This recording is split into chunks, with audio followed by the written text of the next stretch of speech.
Hi, my name's Nick Davis and this is Dave Hastings. I'm interviewing today and we've decided to set up a company called Psychological Self-Protection in light of the recent terrorist atrocities that have happened, and in order to help people basically help protect themselves psychologically, emotionally and physically.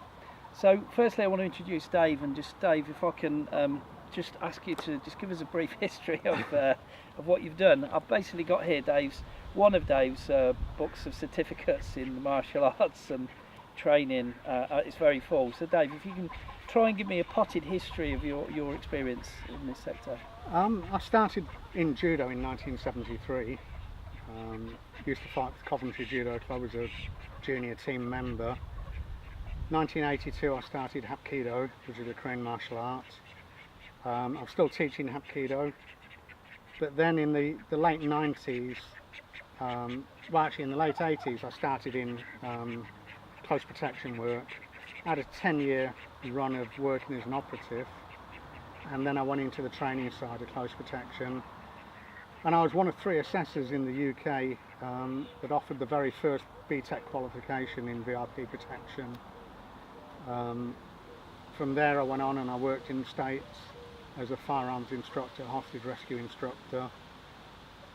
Came back to England in the early 2000s, and I still teach security, handcuffing, aspects of law enforcement and defensive tactics, combatives, and we're here today together. Brilliant. Can I just ask you a question? How have you applied these obviously massive set of skills you've got in the real world? I worked 10 years like most people on the doors as a doorman, so I've tested what I had to do. And then as a protection operative, I'm not going to say I got into lots of trouble because I didn't, but you know, you use the skills working as a protection operative, and then the skills have also been taught to numerous private security personnel, law enforcement, military personnel, and when I worked in the States I was teaching law enforcement, a lot of law enforcement. Wow.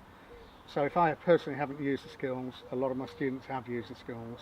Wow, so near on 40 odd years of training really. Yeah, definitely, yeah. Fantastic. So what Dave and I have come together to do is to apply my skills in psychotherapy and hypnotherapy and meditation and mindfulness, and marry those up with Dave's skills in order to create a set of training really for people who are worried about, you know, walking down the street, how you can perceive threat detection, you know, if areas to look at if you don't feel safe.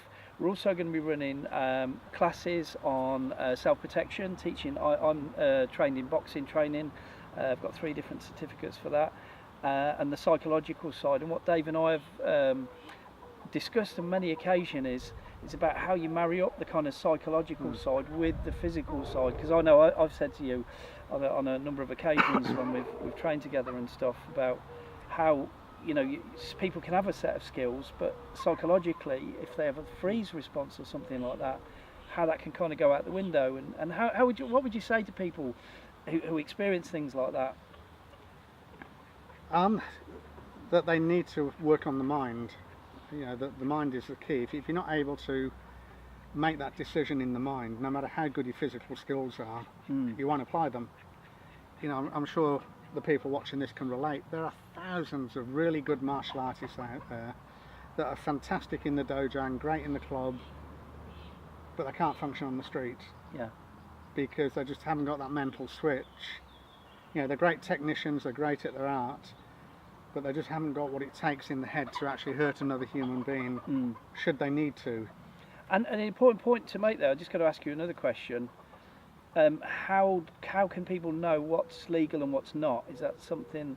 Yeah, that's something we hope to cover within this course, is the legal definition of reasonable force. Yeah. What aspects of English law will help them to make that transition in the head that, look, legally I have a right to self-defense, legally I have a right to do this, to take this course of action to preserve myself or another person. Yeah. So we will teach within that aspects of English law relating to the use of force. Brilliant.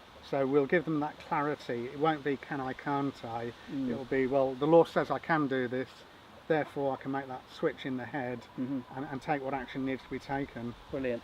So what Dave and I propose is that the first thing we're going to do, we're going to run a one-day course for people to develop a sense of awareness for keeping you safe, about, you know, where to go, where not to go, how to know if a situation is psychological, you know, trigger points for knowing where to look at the psychology of people, to know where you know, where not to feel safe, how to switch on the law and things like that.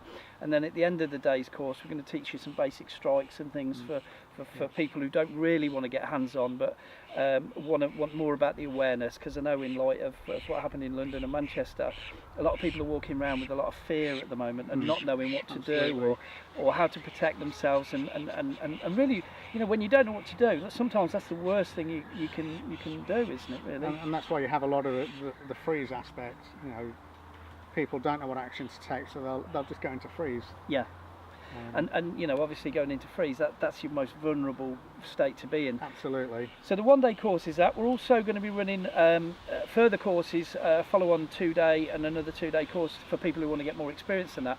But also we're going to be running, starting in September, we're going to be running a regular psychological self-protection, basically a class teaching people fighting skills, psychological skills.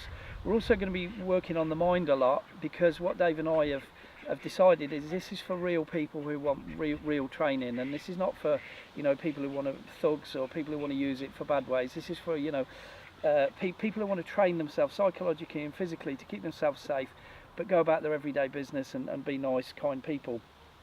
So those of you know, you may sort of be interested in martial arts. So I'm thinking doorman, perhaps, police, fire, ambulance, people who work in public services and things like that may be interested in the class. So I'll be going into things like groundwork, striking, boxing, bit of judo, hapkido, all those different things, but pressure tested stuff that both Dave and I have used in the real world, stuff that works and stuff that doesn't work, learning from certainly mistakes that we've made as well over the years, and things we've had to learn about, you know, which we'll go into more depth as you get to know us.